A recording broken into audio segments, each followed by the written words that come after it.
The member for Fisher. Thank you, Mr Deputy Speaker. As the Minister will know, there has been widespread judicial recognition of the seriousness of the threat to law and order in Australia posed by the organised criminal activity of the Construction, Forestry, Mining, Maritime and Energy Union, now called the CFMMEU. In fact, Justice Geoffrey Flick said of them, and I quote, "It's difficult, if not impossible, to envisage any worse conduct than that pursued by the CFMEU.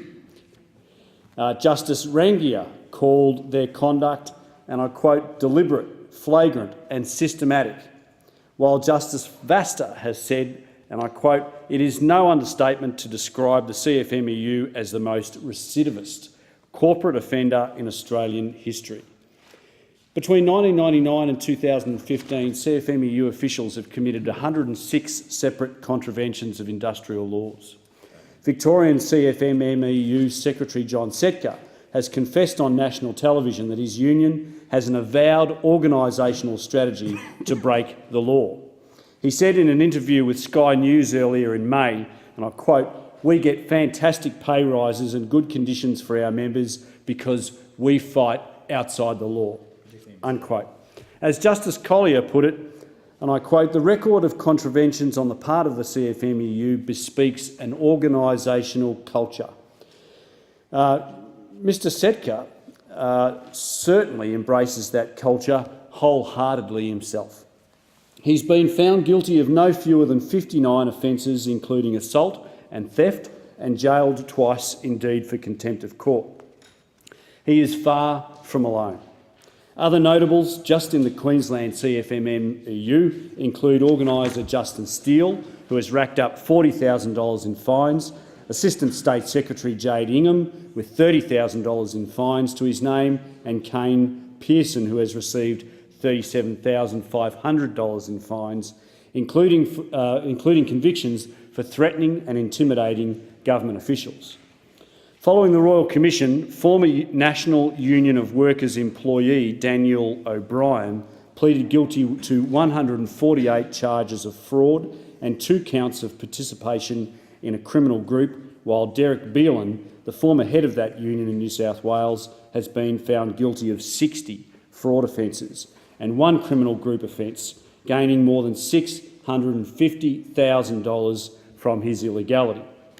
All too often, the victims of these union crimes are either innocent public servants or the very workers that unions claim to represent. CFMEU President Dave Hanna, for example, was fined $10,500 in May last year for threatening on a worksite to bury an innocent bystander's mobile phone down their throat. Most appalling among the recent cases has been the behaviour of CFMMEU workers at the worksite of Glencore's Oakey Creek North mine. Workers on this mine who were simply doing their jobs were told that union members were going to attack them with a crowbar and even that they would rape the workers' children. And those are simply the comments that can be repeated in this place. In Queensland alone, the courts have imposed $2.4 million of fines for offences across 25 separate work sites on the CFMMEU in just the past 18 months.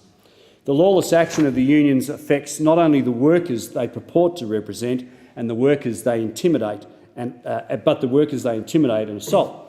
It hurts not only the businessmen they extort and harass or the courts they obstruct and lie to.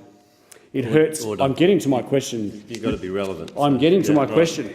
It hurts all Queenslanders and Australians more broadly through increased costs of construction and long delays to the infrastructure we so badly need.